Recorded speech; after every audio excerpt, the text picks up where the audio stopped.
Guys, I have a horrible confession to make. I've never actually sat down and watched The Lord of the Rings. I know. For a sword fan, that's basically heresy. How could I have gone so long and not seen such genre-defining movies?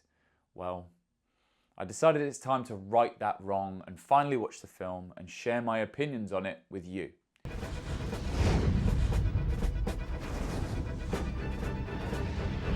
I have to say though, it's nice to see such a low-budget production get so much attention. Lots of time nowadays, it's all about the money you can get behind a thing.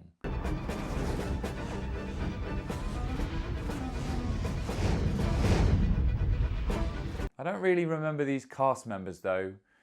Sure, we have Misty Monday and Kelly Summers, but I know that Sir Ian McKellen's in this movie. It feels rude to not mention him at all in the credits.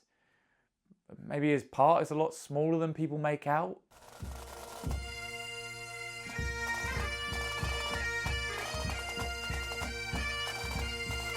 It's surprising to hear bagpipes in Middle-earth right out of the gate, and really unusual to have so much nudity prior to any dialogue.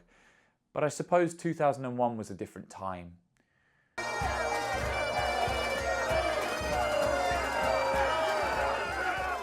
I must say, on first viewing, I'm not really able to appreciate the costuming and props. Honestly, something's off about this movie. I don't remember hearing anything about a General Uptight. I'm General Uptight. I hate to intrude, but we're planning an epic battle for this ground. Going to put a stop to Horsebank and her dork army so they don't spill blood all over Diddle-earth. And did he just say Diddle-earth? Most importantly of all, why are those two naked women kissing in the woods? But then Tolkien did like using multiple names for the same thing, and the fantasy genre often has intense whirlwind romances, so that explains that. Regardless, I feel strangely compelled to continue watching. General Uptight is there for a battle, but gets distracted by these naked forest dwellers when he and his party is pounced upon by orcs.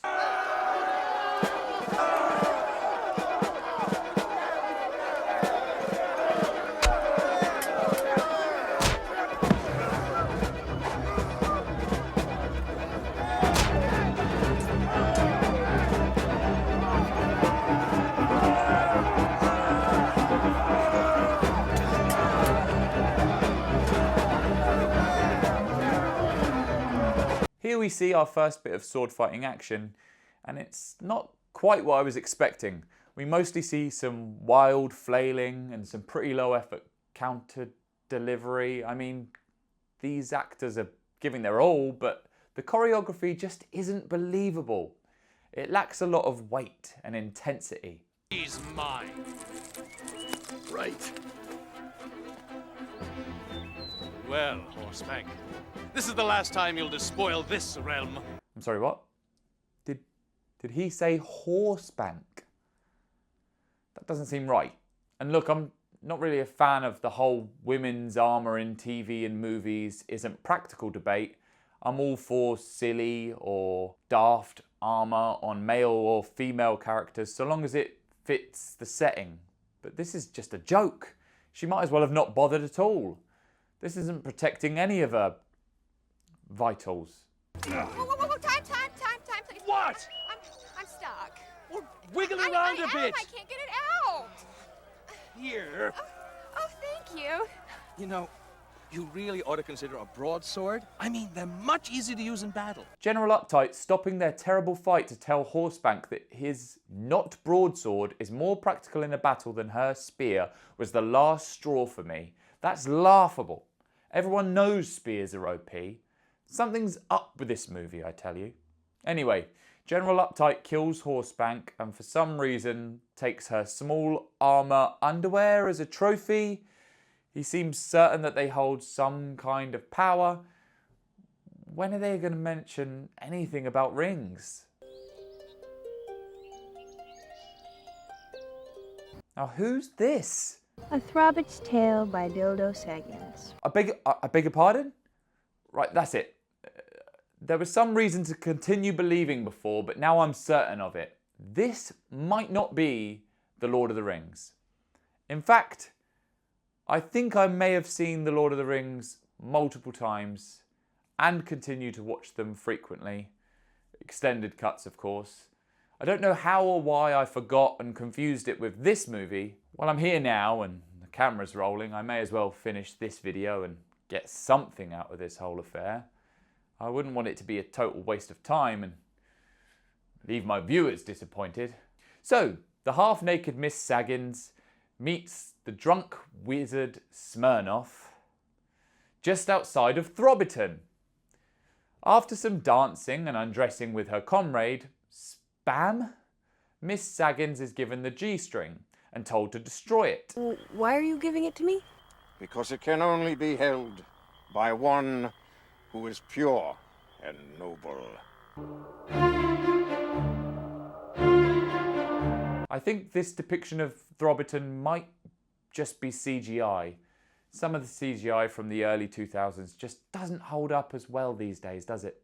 Smirnoff goes off to meet with Sorass, but not before telling the Throbbingtons about Balaam, following them and wanting the G-string back. We're back to the action scenes, and we see the character Drusilla engaged in quite possibly the worst sword fight ever caught on camera.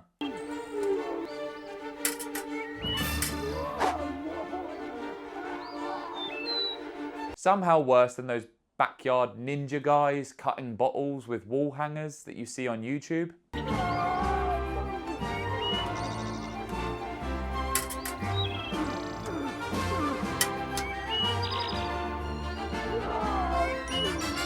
At the end of this terrible sword fight, she decides to conclude the fight by kicking her opponent in their private special place. After a short naked interlude, the gang run into a lion for some reason. I mean, honestly, how is this in any way even a parody of The Lord of the Rings at this point? They weren't even trying.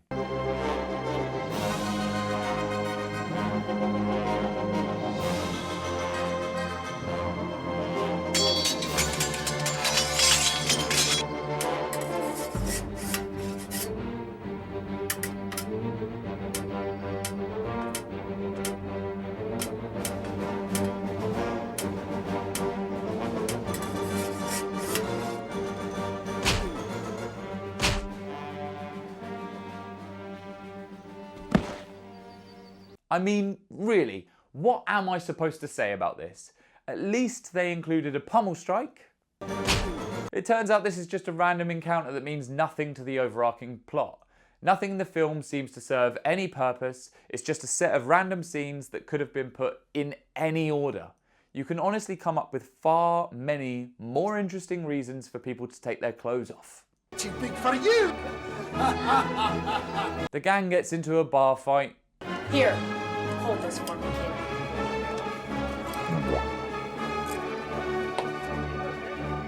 But the new character, Araporn, intervenes.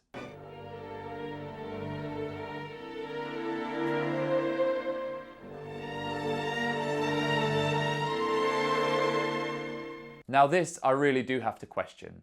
They went for a recreation of the classic scene where Frodo falls and the ring goes on his finger, but why does she catch the G-string in her hand?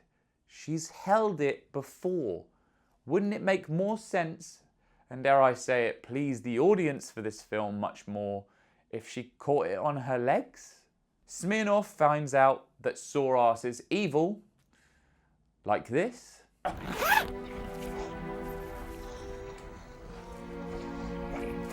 Bloody hell is all this then, eh? Here is our climactic battle between Araporn and a dork.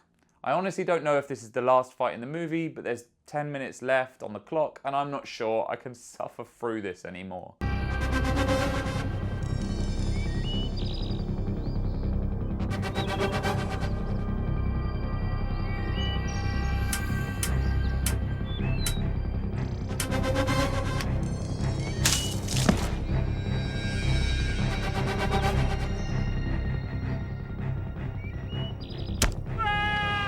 I didn't think there was a way to make boobs and swords uninteresting, but in some awesome feat, the people who made this managed to find it.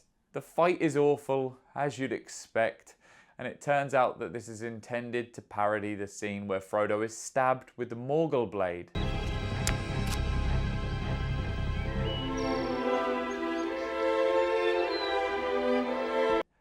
Bear in mind I said this mess has 10 minutes left. Elves cure Miss Saggins by taking off their clothes.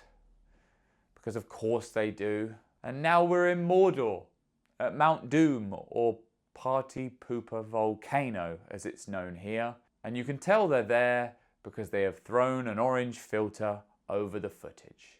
Spam and Saggins walk in on Smirnoff and Soras having a farting wizard battle.